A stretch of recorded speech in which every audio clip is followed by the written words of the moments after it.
Sean Diddy Combs faces life-altering trial, sex trafficking, racketeering, and a shattered legacy.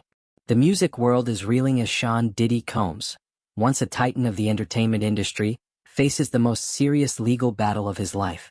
On Monday, May 5th, jury selection officially began in Combs' high-profile federal trial, launching what promises to be a stunning and explosive courtroom saga that could stretch across the next 10 weeks.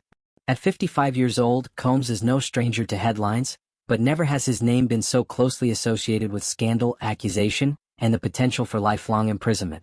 Federal prosecutors have brought a staggering list of charges against the mogul: sex trafficking, racketeering, and criminal conspiracy, allegations that, if proven, would not only erase decades of legacy building but also send Combs to prison for the rest of his life. The proceedings, taking place in Manhattan's Southern District Court under Judge Arun Subramanian, began with the individual questioning of up to 150 potential jurors. Each juror is being vetted with meticulous care, as both the prosecution and the defense are highly aware of the case's notoriety and media impact. Given the case's complexity and potential to inflame public sentiment, the jury selection process is expected to last up to a week, with opening arguments currently slated for May 12. This trial is not merely about the fate of one man. It's about how power, celebrity, and accountability intersect in modern America. Combs, who was arrested in September 2024 and has since been held at Brooklyn's Metropolitan Detention Center, has publicly and repeatedly denied all allegations, asserting that any sex acts were consensual. His attorneys maintain that the case is fueled by opportunism and overreach, suggesting that the prosecution is attempting to criminalize a celebrity lifestyle rather than pursue concrete evidence of criminal behavior. But the prosecution tells a much darker story. According to federal prosecutors, Combs ran an organized, years-long operation under the guise of his entertainment empire. They allege he used threats, coercion, and drugs to lure and control multiple victims, subjecting them to what has been described in court documents as a network of drug-fueled sex parties. These events, prosecutors say, were designed not only to satisfy Combs' desires but to maintain control over women who were isolated, intoxicated, and fearful of what might happen if they refused. Court filings revealed disturbing allegations: women being forced into sexual acts under the influence of heavy drugs, others being threatened into silence, and a system allegedly protected by layers of paid employees, enablers, and a code of silence enforced by intimidation. Adding to the gravity of the situation, Judge Subramanian confirmed during a pretrial hearing on May 2 that Combs had rejected a plea deal offered by federal prosecutors. The details of the plea remain sealed, but insiders believe it included a potential sentence reduction in exchange for an admission of guilt. Combs' refusal signals either a belief in his eventual exoneration, or a defiant attempt to clear his name, regardless of the risk. This is not the first time Combs has been in legal hot water.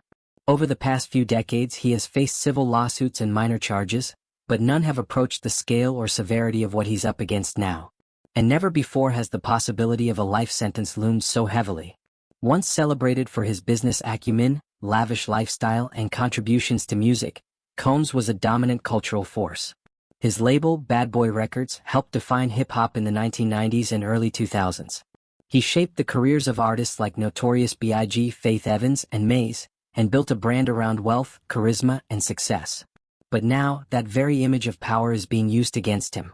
Prosecutors allege that the same power Combs used to ascend the ranks of music and fashion was turned inward, weaponized to trap victims in a hidden world of exploitation. A key element of the case will be testimony from alleged victims. Several individuals have already submitted sworn affidavits detailing horrifying experiences, and it is expected that at least 4 of them will testify in person. These testimonies will likely serve as the emotional core of the trial, presenting a stark contrast between the public image of Sean Combs and the private behavior prosecutors intend to prove. Defense attorneys, meanwhile, are preparing to challenge the credibility of these witnesses, suggesting they may be motivated by financial gain or fame.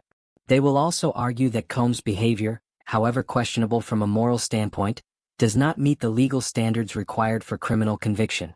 The legal team representing Combs includes some of the most respected attorneys in the country, including defense specialist Marcia Goldstein, who has taken on several high-profile celebrity cases. In pretrial statements, Goldstein has indicated that the defense will introduce evidence suggesting the relationships were consensual and that any exchange of money or gifts was part of a consensual arrangement, not coercion or trafficking. However, this defense faces an uphill battle. The evidence presented by prosecutors reportedly includes digital communications, photos, video footage, and testimonies from employees and associates who were once part of Combs' inner circle. Some of these individuals, now cooperating with federal investigators, may offer first-hand accounts of how the alleged trafficking ring operated, who was involved, and how silence was maintained. As the trial unfolds, the implications go beyond Combs. It sends a message about how the justice system is beginning to reckon with the abuses of power that can occur behind the glitz of celebrity. For years, whispers about Combs' behavior circulated within the industry, with some artists quietly distancing themselves, and others, including former associates, hinting at deeper scandals. Now those whispers are center stage. The courtroom in Manhattan will become the focal point of intense media scrutiny over the coming weeks. Legal analysts predict this could become one of the most widely watched celebrity trials since the days of O.J. Simpson. Major news networks are already dedicating round-the-clock coverage, and social media is brimming with commentary, speculation, and outrage. Regardless of the outcome, the damage to Combs' career appears irreversible. Several of his business ventures have been suspended or terminated. Sponsors have distanced themselves. Music platforms have quietly downplayed his presence in playlists.